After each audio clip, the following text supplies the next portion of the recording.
Agriculture implements कृषि औजार. Before sowing the seeds, it is necessary to break soil clumps to get better yield.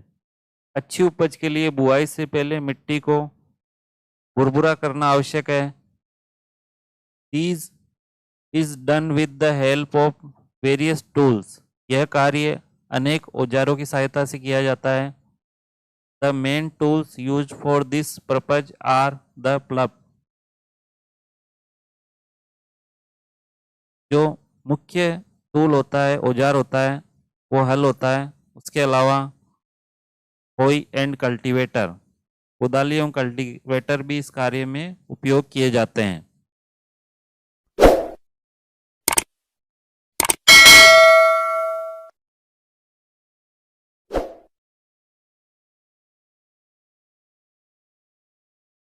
Club.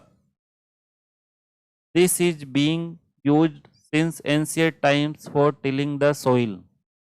प्राचीन काल से ही हल का उपयोग जुताई, खाद उर्वरक, soil adding fertilizer to the crop, removing the weeds and turning the soil. खरपतवार निकालने एवं मिट्टी कुचलने के लिए किया जाता रहा है. This is made of wood and is drawn by a pair of bulls or other animals, horses and camels. यह औजार लकड़ी का बना होता है जिसे बैलों की जोड़ी अथवा अन्य पशुएं जैसे घोड़े ऊंट की सहायता से खींचा जाता है. It contains a strong triangular iron strip called ploughshare. इसमें लोहे की एक मजबूत तिकोनी पत्ती लगी होती है जिसे फाल कहते हैं. The main part of the plug is a long log of would which is called a plug shaft. हल का मुख्य भाग लंबी लकड़ी का बना होता है जिसे हल शाफ्ट कहते हैं. There is a handle at one end of shaft. इसके एक सिरे पर हैंडल होता है. The other end is attached to beam which is placed on the bulls necks. तथा दूसरा सिरा जोत के डंडे से जुड़ा होता है जिसे बैलों की गर्दन के ऊपर रखा जाता है. One pair of bulls and a man can easily operate the plug. एक जोड़ी बैल एवं एक आदमी इसे सरलता से चला सकता है. चित्र में देख सकते हैं 1.1a ये दे रखा है. द प्लग इस प्रकार को चलाया जाता है. नेक्स्ट है the indigenous wooden plough is increasingly being replaced by iron ploughs nowadays. आजकल लोहे के हल तेजी से लकड़ी के हल की जगह ले रहे हैं. नेक्स्ट है हो कुदाली. It is a simple tool which is used for removing weeds and for loosening the soil. यह एक सरल औजार है जिसका उपयोग खरपतवार निकालने और मिट्टी को पोला करने के लिए किया जाता है. It has a long rod of wood और आयरन. इसमें लकड़ी अथवा लोहे की छड़ होती है. A strong broad and bent plate of iron is fixed to one of its end. जिसके एक सिरे पर लोहे की चौड़ी और मुड़ी प्लेट लगी होती है.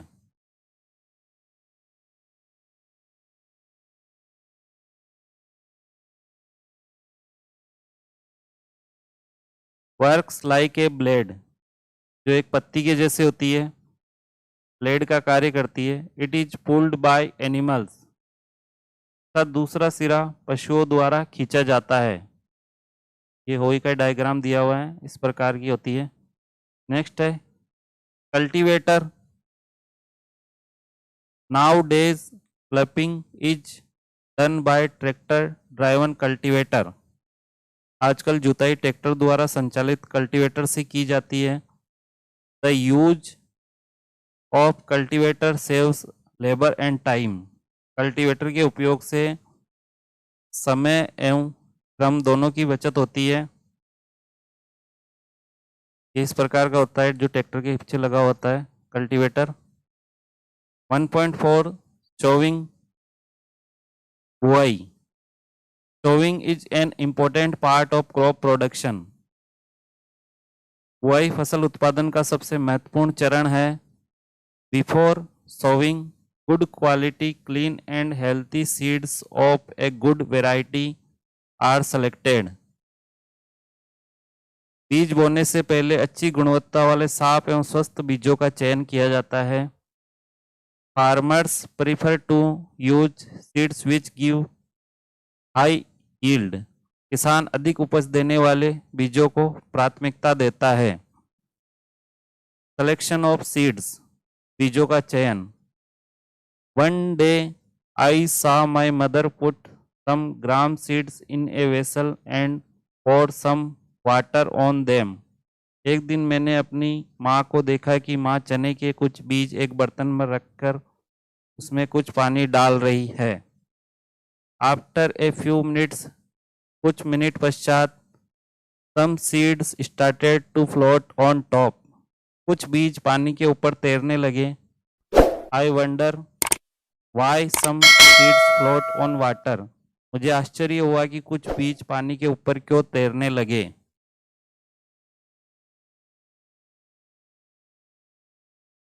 एक्टिविटी 1.1, क्रियाकलाप 1.1, take a beaker and fill half of it with water. एक बीकर लेकर इसे आधा पानी से भरिए। Put a handful of wheat seeds and stir well. इसमें एक मुट्ठी गेहूं के दाने डालकर भली भांति हिलाइए। वेट फॉर सम टाइम, कुछ समय प्रतीक्षा कीजिए। Are there seeds which float on water. क्या कुछ बीज जल के ऊपर तैरने लगते हैं।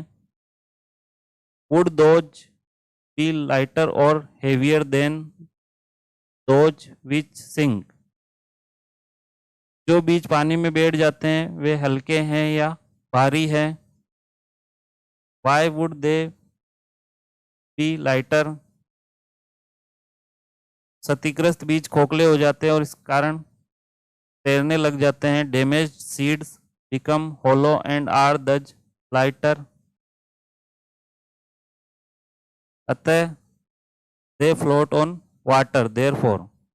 अतः वे जल में तैरने लगते हैं। This is a good method for separating good healthy seeds from the damage ones. अच्छे और स्वस्थ बीजों को क्षतिग्रस्त बीजों से अलग करने की एक बहुत अच्छी विधि है। बिफोर सोविंग, बुआई करने से पहले, one of the important task is to know about the tool used for sowing seeds. बीज बोने के औजारों के बारे में जानना आवश्यक है।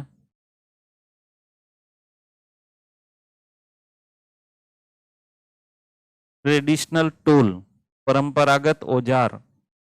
The tool used traditionally for sowing seeds is shaped like a funnel. परंपरागत रूप से बीजों की बुआई में इस्तेमाल किया जाने वाला औजार कीप के आकार का होता है। फिगर 1.2a, यहाँ इस डायग्राम में देख सकते हैं ये। The seeds are filled into the funnel. बीजों को कीप के अंदर डालने पर pass down through 2 or 3 pipes having sharp ends. यह 2 या 3 नुकीले सिरे वाले पाइपों से गुजरते हैं। These ends pierce into the soil and place seeds there। ये सिरे मिट्टी को भेदकर बीज को मिट्टी के अंदर डाल देते हैं।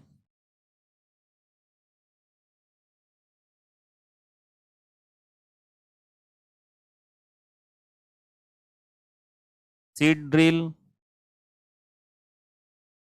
Nowadays, the seed drill is used for sowing with the help of tractors. आजकल बुआई के लिए ट्रैक्टर द्वारा संचालित सीड ड्रिल का उपयोग होता है। फिगर 1.2b यहाँ देख सकते हैं, ये सीड ड्रिल का डायग्राम दिया हुआ है। These sows the seeds uniformly at equal distance and depth. के द्वारा बीजों में समान दूरी एवं गहराई बनी रहती है। It ensures that seeds get covered by the soil after sowing. यह सुनिश्चित करता है कि बुआई के बाद बीज मिट्टी द्वारा ढक जाए। These protects seeds from being eaten by birds. इससे बीजों को पक्षियों द्वारा खाए जाने से रोका जा सकता है। Sowing by using a seed drill saves times and labor. Seed drill द्वारा बुआई करने से समय एवं श्रम दोनों की बचत होती है। There is a nursery near my school. मेरे विद्यालय के समीप एक पौधशाला या नर्सरी है। I found that little plants were kept in small bags. मैंने देखा कि पौधे छोटे छोटे थैलों में रखे हैं। Why are they keeps like this? वे इस प्रकार क्यों रखे गए हैं? Seeds of a few plants such as paddy are first grown in a nursery. धान जैसे कुछ पौधों के बीजों को पहले पौधशाला में उगाया जाता है। When they grow into seedlings, पौध तैयार हो जाने पर they are transplanted to the field manually. उन्हें हाथों द्वारा खेत में रोपित कर देते हैं। Some forest plants and flowering plants are also grown in the nursery. कुछ वन्य पौधे एवं पुष्पी पौधे भी पौधशाला में उगाए जाते हैं। Appropriate distance between the seeds is necessary to avoid overcrowding of plants. पौधों को अत्यधिक घने होने से रोकने के लिए बीजों के बीच उचित दूरी होना अत्यंत आवश्यक है। These allows plant to get, इससे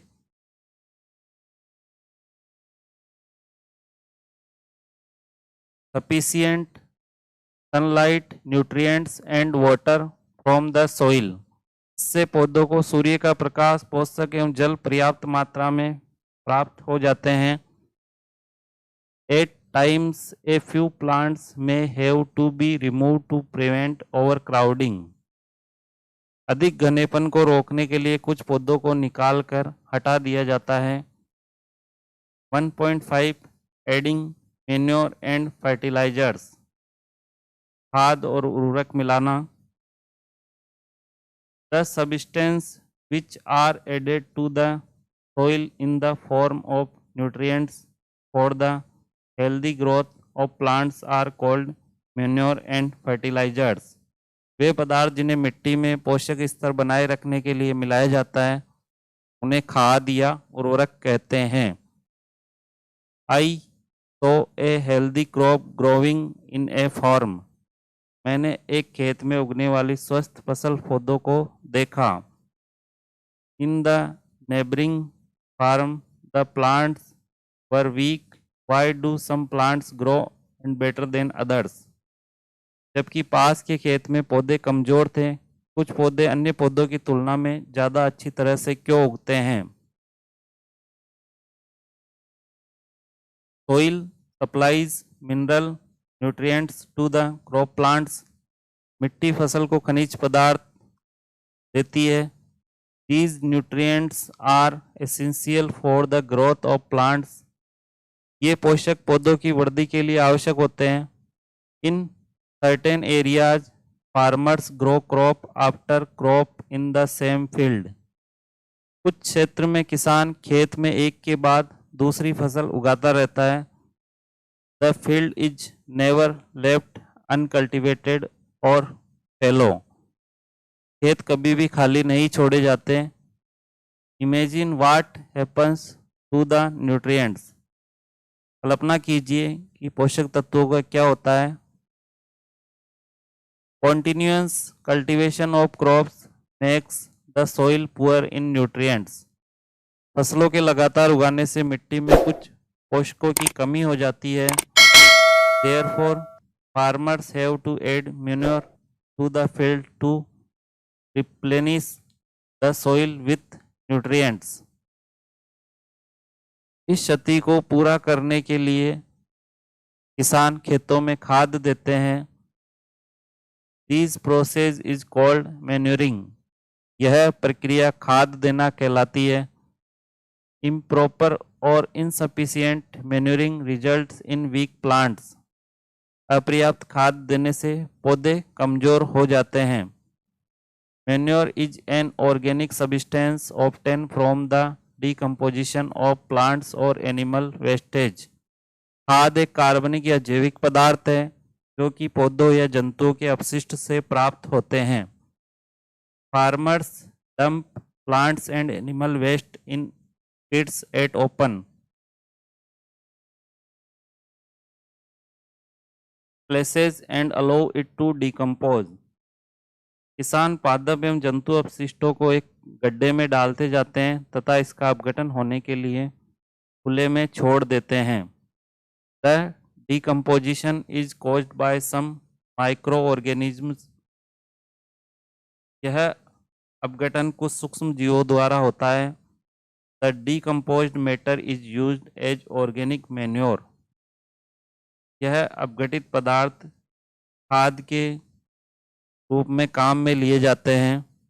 You have already learned about vermi composting in class 6. आपने कक्षा 6 में वर्मी कंपोस्टिंग अथवा केंचुए द्वारा खाद तैयार करने के बारे में आप पढ़ चुके हैं। एक्टिविटी 1.2 टेक मूंग और ग्राम सीड्स एंड जर्मिनेट देम। मूंग अथवा चने के बीज लेकर उन्हें अंकुरित कीजिए। Select 3 equal size seedlings. इनमें से एक ही आकार वाले 3 छोटे पौधे छांट लीजिए। टेक 3 एम्प्टी ग्लासेज और सिमिलर वेसल्स। अब 3 गिलास अथवा ऐसे ही 3 नलियाँ या पात्र लीजिए। Mark them A, B and C। उन पर ABC का निशान लगाइए। To glass A add little amount of soil mixed with a little cow dung manure. गिलास A में थोड़ी सी मिट्टी लेकर इसमें थोड़ी सी गोबर की खाद मिलाइए। In glass B put the same amount of soil mixed with a little urea. गिलास B में समान मात्रा में मिट्टी लेकर इसमें थोड़ा सा urea मिलाइए। Take the same amount of soil in glass C without adding anything. तीसरे गिलास C में इतनी ही मात्रा में मिट्टी लीजिए, इसमें कुछ भी नहीं मिलाना है। Now pour the same amount of water in each glass and plant the seedlings in them. अब इनमें पानी की समान मात्रा डालकर एक सुरक्षित स्थान पर रख दीजिए और उनमें एंड वाटर देम डेली, और उनमें लगातार पानी देते रहिए। After 7 to 10 days observe their growth.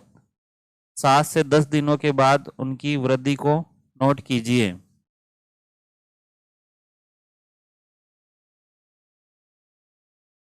Did plants in all the glasses grow at the same pace?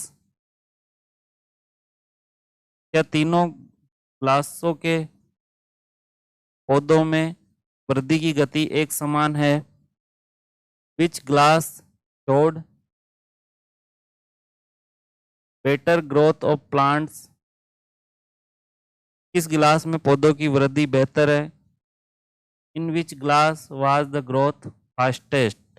किस गिलास के पौधों में वृद्धि सबसे अधिक है? Fertilizers are chemicals which are rich in a particular nutrient. उर्वरक रासायनिक पदार्थ जो विशेष पोषकों से समृद्ध होते हैं. How are they different from manure? वे खाद से किस प्रकार भिन्न है? Fertilizers are produce in factories. उर्वरक फैक्ट्रियों में बनाए जाते हैं. Some examples of fertilizers are. उर्वरकों के कुछ उदाहरण हैं urea, ammonium sulphate, super phosphate, potash, NPK, nitrogen, phosphorus, potassium. The use of fertilizers has helped farmers to get better yield of crops such as wheat, paddy and maize. इनके उपयोग से किसानों को गेहूं, धान तथा मक्का जैसी फसलों की अच्छी उपज प्राप्त करने में सहायता मिलती है. But excessive use of fertilizers has made the soil less fertile. परंतु उर्वरकों के अधिक उपयोग से मिट्टी की उर्वरक क्षमता में कमी आई है. Fertilisers have also become a source of water pollution. यह जल प्रदूषण का भी स्रोत बन गए हैं. Therefore, in order to maintain the fertility of the soil, we have to substitute fertilizers with organic manure or leave the field uncultivated fallow in between two crops. अतः मिट्टी की उर्वरता बनाए रखने के लिए हमें उर्वरकों के स्थान पर जैविक खाद का उपयोग करना चाहिए अथवा दो फसलों के बीच में खेत को कुछ समय के लिए बिना कुछ उगाए छोड़ देना चाहिए. The use of manure improves soil texture as well as its water retaining capacity. खाद के उपयोग से मिट्टी के गठन एवं जल अवशोषण क्षमता में भी वृद्धि होती है. It replenishes the soil with nutrients. इससे मिट्टी में सभी पोषकों की पुनः पूर्ति हो जाती है.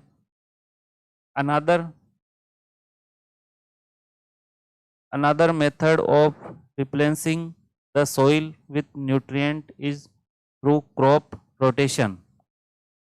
मिट्टी में पोषकों की प्रतिपूर्ति का अन्य तरीका है फसल चक्रण. These can be done by growing different crops alternately. यह एक फसल के बाद खेत में दूसरे किस्म की फसल एकांतर क्रम में उगाकर किया जा सकता है. Earlier, farmers in northern India used to grow legumes as fodder in one season and wheat in the next season. पहले उत्तर भारत में किसान फलीदार चारा एक ऋतु में उगाते थे तथा गेहूं दूसरी ऋतु में. This helped in the replenishment of the soil with nitrogen. इससे मिट्टी में नाइट्रोजन का पुनः पूरण होता रहता है. Farmers are being encouraged to adopt this practice. किसानों को इस पद्धति को अपनाने के लिए प्रोत्साहित किया गया है. In the previous classes, you have learned about rhizobium bacteria. पिछली कक्षाओं में आपने राइजोबियम बैक्टीरिया के बारे में पढ़ा है. These are present in the nodules of roots of leguminous plants. यह फलीदार लेग्यूमिनियस पौधों की जड़ों की ग्रंथिकाओं में पाए जाते हैं. They fix एटमॉस्फेरिक नाइट्रोजन और वायुमंडलीय नाइट्रोजन का स्तरीकरण करते हैं.